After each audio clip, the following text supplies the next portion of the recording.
Бажаю здоров'я, шановні українці. Сьогодні хочу відзначити одне рішення, яке виглядає нібито технічним, але за ним багато і символізму, і дуже змістовної політичної роботи. Україна стала асоційованим членом спеціальної багатосторонньої програми НАТО щодо технологічної взаємосумісності. Якщо сказати простіше, це про стандарти Альянсу. Україна тепер не лише впроваджує у себе стандарти НАТО, а може брати участь у розробці нових стандартів. Досвід наших військових, можливості українських інституцій, IT-потенціал нашої країни – все це тепер буде українським внеском у розвиток колективної безпеки в Європі. І коли це відбувається на 139-й день повномасштабної війни, якою Росія планувала знищити нас за тиждень, а українська держава не тільки вистояла, не тільки захищається, а ще й розвивається і допомагатиме розвитку партнерів. Такі успіхи варто відзначати. Щодня ми отримуємо і переживаємо багато болісних новин. Війна продовжується, російські обстріли не зупиняються жодного дня. Сьогодні були чергові удари по Миколаєву ракетами, артилерією. Окупанти знову били по Харкову і громадах області. Старий Салтів, Золочів, Байрак та інші. Є жертви, поранені і вбиті. На Донбасі не припиняються спроби штурмів. Ситуація там не стає легшою, а втрати меншими. Треба про це пам'ятати, треба бачити це, звертати увагу. І так само треба пам'ятати, що навіть у таких умовах держава робить кроки вперед у співпраці з партнерами, в інституційному розвитку і, звичайно, на передовій. Окупанти вже дуже добре відчули, що таке сучасна артилерія. І у них не буде безпечного тилу ніде на нашій землі, яку вони окупували. Вони відчули, що операції наших розвідників для захисту своєї батьківщини на порядку сильніші, ніж будь-які їхні спецоперації.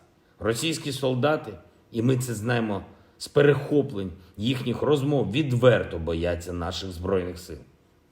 139 днів такої війни, майже 20 тижнів, так звана Друга армія світу боїться українців і здатна щось робити тільки на основі бездонних запасів ще старої радянської зброї.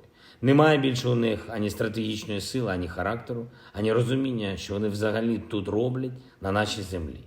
Немає і крихти сміливості, щоб визнати поразку і забрати війська з української території. Сьогодні у Києві провів переговори з Маріушем Блащаком, віце-прем'єр-міністром і міністром оборони Польщі, а він привіз нам краби. Ті, які потужно нагодують нашого ворога вогнем. Звичайно, ключовою темою наших переговорів була подальша оборонна співпраця. Але важливо не тільки те, про що ми говорили, а й те, як ми говорили. Абсолютно впевнено в українському майбутньому, в українському європейському майбутньому. Так само проходять і всі інші мої переговори. Це завжди відчувається.